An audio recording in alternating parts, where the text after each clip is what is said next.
Halo teman-teman, perkenalkan kami dari kelompok 5 Bahasa Indonesia yang beranggotakan saya sendiri, Fernando Moses, kemudian ada teman saya Muhammad Bahrian Ihsan, Muhammad Arija Cahya, Rio Susanto, Syahrul, dan Hani Dahlia.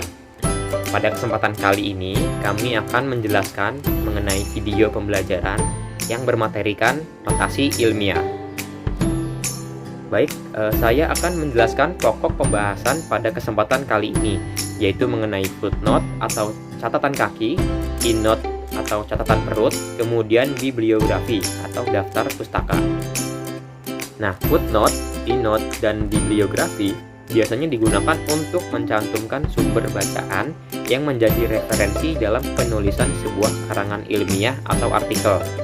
Pencantuman sumber bacaan ini dimaksudkan untuk menguatkan teori yang dibahas dalam karangan ilmiah yang kita buat. Selain itu, sumber bacaan ini juga bertujuan untuk memberikan penghargaan kepada si pencetus teori atau ide dan menghindari dugaan plagiarisme terhadap karya orang lain. Nah, sumber bacaan tidak hanya kita dapatkan dari buku, tetapi bisa kita ambil dari majalah, sumber internet, koran, artikel, tesis, dan lain-lain. Oke, untuk memulai materi pertama akan dijelaskan oleh Hani. Hai semuanya, saya Hani Dahlia akan menjelaskan materi pertama tentang catatan kaki atau footnote. Catatan kaki adalah daftar keterangan yang ditulis khusus pada bagian bawah setiap lembaran atau akhir bab karangan ilmiah. Catatan kaki biasa digunakan untuk memberikan keterangan dan komentar, menjelaskan sumber kutipan, atau sebagai pedoman penyusunan daftar pustaka atau bibliografi. Fungsi footnote atau catatan kaki adalah sebagai berikut. Yang pertama, untuk menunjukkan atau menguatkan pembuktian semua pernyataan dan keterangan tentang sesuatu yang harus dikuatkan penjelasannya. Keterangan pada footnote adalah menunjukkan tempat di mana pembuktian tersebut didapatkan. Yang kedua, untuk menunjukkan adanya peminjaman atau pengambilan dari bahan yang digunakan. Untuk fakta-fakta yang bersifat umum tidak perlu diberi footnote.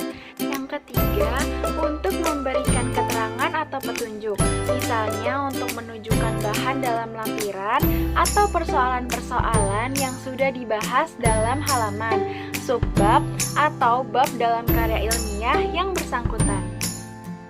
Nah, dalam penulisan footnote atau catatan kaki terdapat beberapa istilah di dalamnya, yaitu yang pertama adalah ibid atau ibidium.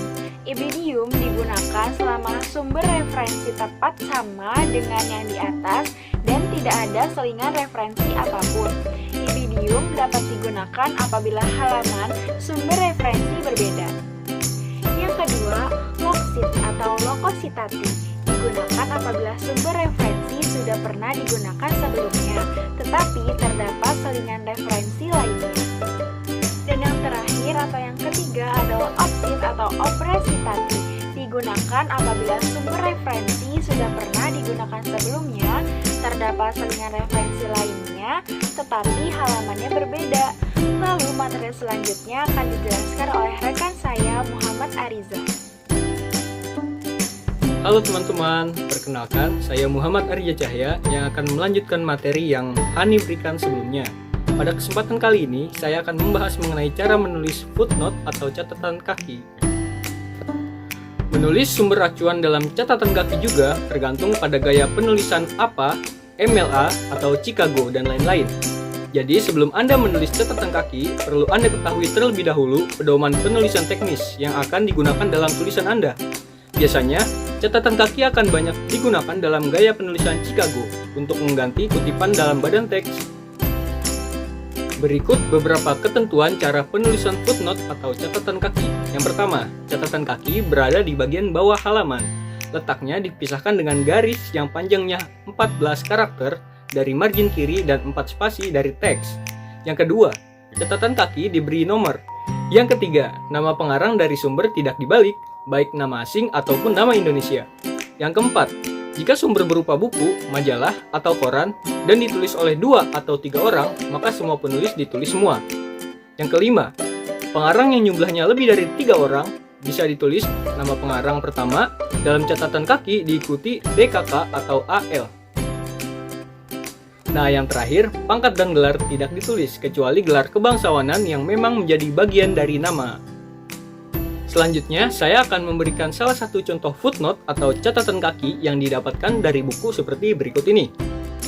Tanda kutip 1, Budi Martono, penyusutan dan pengamanan arsip vital dalam manajemen kearsipan, dalam kurung Jakarta, (2) Pustaka Sinar Harapan, 1994, dalam kurung, halaman, 16. Nah, materi berikutnya akan dilanjutkan oleh Bahrian. Saya Muhammad Bahrian Ihsan akan menjelaskan materi tentang EndNote atau catatan perut. EndNote atau catatan perut adalah pengutipan dan penulisan rujukan dalam badan teks makalah, artikel, atau karya ilmiah yang lain.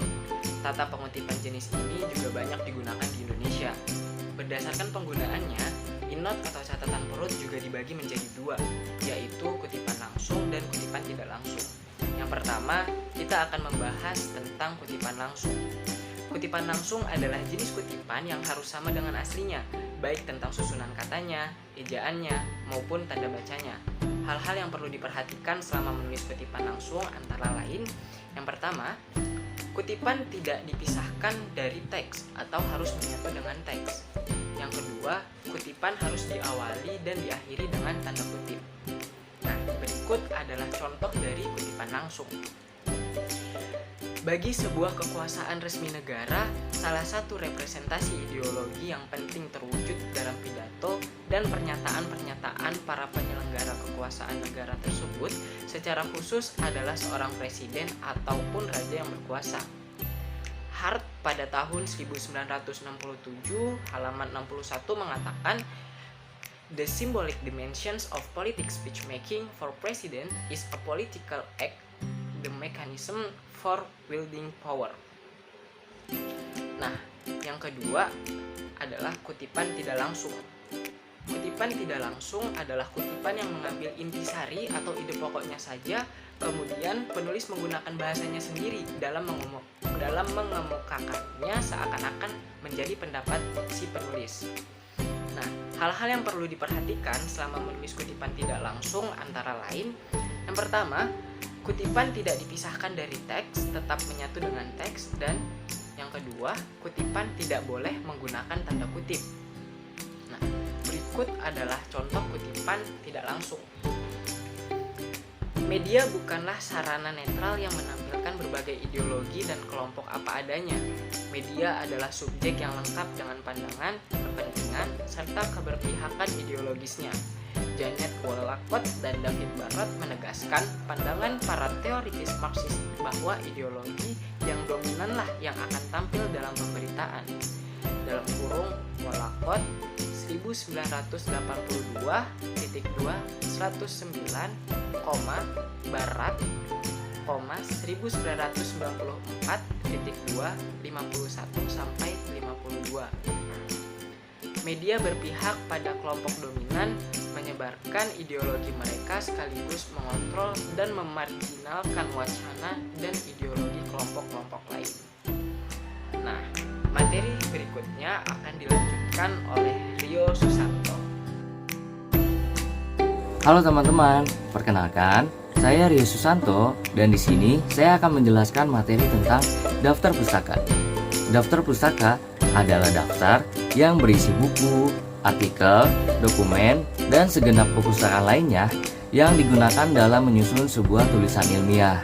Ditempatkan di bagian terakhir, halaman terpisah atau tersendiri dari tulisan ilmiah tersebut. Daftar pustaka mutlak ada dalam sebuah karya ilmiah, menunjukkan sifat referensial atas karya tersebut. Daftar pustaka juga merupakan suatu susunan tulisan di akhir sebuah karya ilmiah yang isinya berupa nama penulis, judul tulisan, penerbit, identitas penerbit, dan tahun terbit.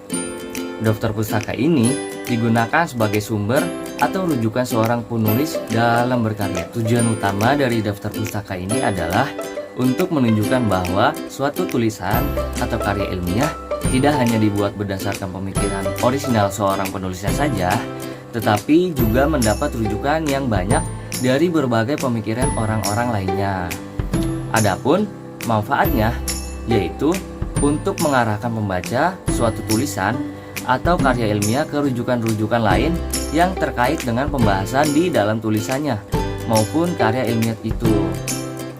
Rujukan ini sama dengan referensi terkait semacam buku, kajian, atau bentuk ilmu pengetahuan lainnya. Materi berikutnya akan dilanjutkan oleh teman saya yaitu Saro. Hai teman-teman, saya Syahrul. Di sini saya akan menjelaskan materi terakhir, yakni tentang hal-hal yang harus diperhatikan selama menuliskan bibliografi atau daftar pustaka. Di antaranya, yang pertama, judul atau tulisan daftar pustaka ditulis dengan huruf kapital dan diletakkan di tengah. Kemudian selanjutnya, penulisan nama orang dibalik dan tidak menggunakan gelar. Apabila penulis lebih dari satu, maka penulis kedua dan ketiga tidak usah dibalik. Kemudian jika penulis lebih dari 3, maka nama yang ditulis adalah penulis pertama, DKK. Kemudian yang ketiga, daftar pustaka ditulis berdasarkan urutan abjad dan nama belakang penulis. Kemudian selanjutnya, jika tidak terdapat tahun terbit, ganti dengan tulisan tanpa tahun. Kemudian yang selanjutnya, jika seorang penulis menerbitkan buku lebih dari 1 dalam setahun dan semua bukunya dipakai sebagai referensi, maka tulis terlebih dahulu buku yang terbit pertama kali, lalu diikuti buku kedua dan seterusnya. Tahun diberi kode A, B, C dan seterusnya. Untuk buku kedua dan ketiga dan seterusnya, nama pengarang diganti dengan strip 3. Kemudian yang selanjutnya, jika tidak terdapat nama pengarang, gunakan nama institusi yang menerbitkannya. Kemudian selanjutnya, jika dalam 5 tahun terdapat sumber yang sama, maka gantikan judul buku dengan strip 3, nama pengarang, tahun, kota, dan penerbit ditulis dengan seperti biasa. Kemudian yang selanjutnya, penulisan judul buku menggunakan huruf miring, sedangkan judul artikel dapat diberikan tanda kutip. Kemudian yang selanjutnya, penulisan nama koran dan situs menggunakan huruf miring. Dan yang terakhir, untuk referensi dari internet, sertakan tanggal, waktu, dan tempat pengaksesan bila diperlukan. Sebagai contoh, di sini saya mengambil salah satu contoh penulisan daftar pustaka yang dikutip dari majalah, yaitu bisa dilihat Pramesja, Wijana. Jadi di sini nama penulisnya cuma 1 dan dibalik Pramesja, Wijana, tahun terbit 2009, majalah, ini judul majalahnya ditulis dengan huruf miring ya teman-teman, menuju Fashion Asia, kota terbit yakni Jakarta, 2, majalah bisnis fashion. Ini penerbitnya, nomor 4 tahun 5. Kemudian ini tanggal pengaksesannya 12 Januari sampai 20 Februari tahun 2005. Berakhir sudah sesi pemaparan materi yang telah kami sampaikan. Di sini saya akan menyampaikan kesimpulan bahwa yaitu berdasarkan uraian di atas, tidak dapat dipungkiri bahwa sebuah karya ilmiah tidak keluput dari beberapa referensi. Semakin banyak referensi, maka semakin banyak pula kualitas karya ilmiah tersebut. Maka dari itu penulis harus benar dan teliti dalam menuliskan karya ilmiah pada karya ilmiahnya. Kemudian penggunaan notasi ilmiah sangat diperuntukkan pada saat penyusunan suatu karya ilmiah karena dapat membantu mengembangkan karya ilmiah pihak yang membuat sumber informasi. Di sini saya mewakili anggota kelompok 5 ingin menutup presentasi kali ini. Terima kasih atas perhatiannya. Kurang dan lebihnya kami mohon maaf. Wassalamualaikum warahmatullahi wabarakatuh.